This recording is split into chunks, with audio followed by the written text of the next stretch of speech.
Welcome to your daily Islanders prospect update for August 14th.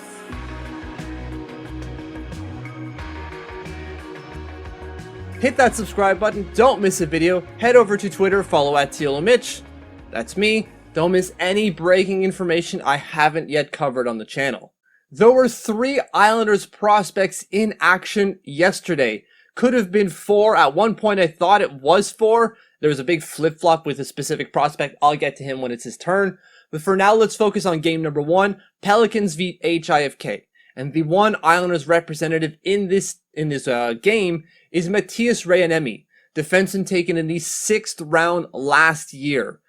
And the result of the game doesn't necessarily matter. Pelicans lost 1-0 in overtime. This is preseason as well, so it doesn't matter times 2 basically. But they don't really matter, the results that is, because we're more interested in the individual player and how they are performing. Yes, of course, this is a team game and winning fosters better development than not winning, but ultimately we're concerned about how that prospect is developing, regardless of the wins or losses theoretically. So let's just focus on the players themselves and the results, and they don't really matter that much. Win or loss, however that guy's performing, that's what we care about.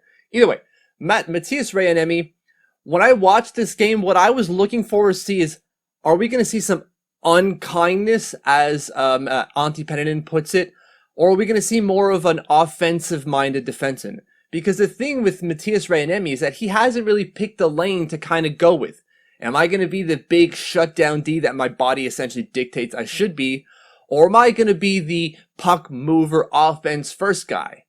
And obviously he wants to put up more offense, every player does, but with the size that he is, he could really carve himself out a decent niche as a physical shutdown player. Now he hasn't figured that out yet. He hasn't decided that's what I'm going to do, that's what I'm going to be. The shift should be easy, but he hasn't done it.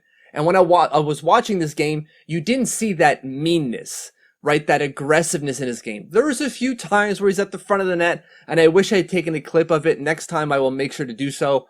But he's just, yeah, he can get aggressive in front of the net and clearing the lane, but like, who isn't? But when it comes to board battles, he's not that aggressive. Yeah, he gets in front of a player, and yeah, he kind of uses his body, but it's not what you would think of like a Johnny Boychuk type of thing. And I'm not saying he has to be Johnny Boychuk, but when you think of aggressive or mean defensive players, at least from an Islanders perspective, you think of Johnny Boychuk.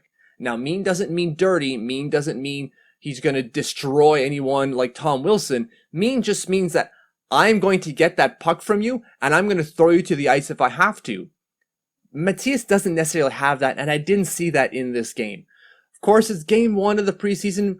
For him, he didn't play the last one. So as the season progresses, that's what I'm looking for. The second game featured one Islanders prospect, and at one point, it was confusing because I thought there might have been a second. So Räty was playing third-line center for Kärpät, while at least when the lines were confirmed, or the lineup was confirmed by Kalpa, Henrik Tikkanen was on the bench. But when I was watching the game, not watching the actual game, but watching the stats essentially, or the text updates for this game, it listed Henrik Tikkanen in nets, which was confusing because, again, I thought he was on the bench. Turns out he was indeed on the bench and did not play. So the only prospect in this game was Räty.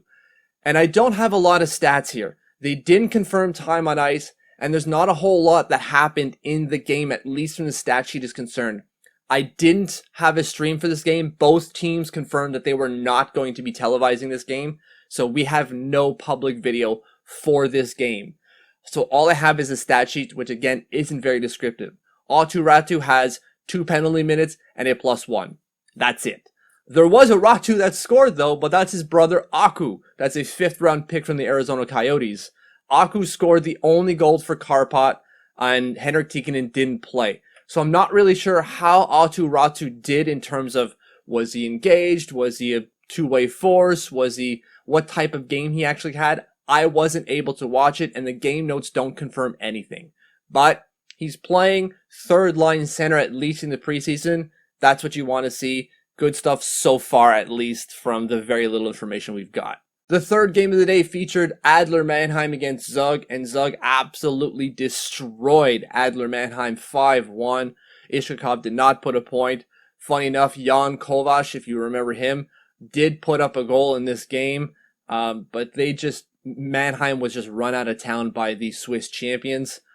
Just not a good game from them. There was no video as well for this game at all, so good job on the stream front from me. I wasn't able to find any highlights at all for this game, so there's not a whole lot to report here. There aren't any stats outside of the goal scores and who takes penalties. Again, this isn't going to be a theme throughout the year. This is just preseason hockey. No one really cares necessarily, it seems, about writing things down, which kind of sucks, but that's the case. And the NHL is kind of guilty of that too when it comes to the preseason. To me, I care about all hockey, preseason or not.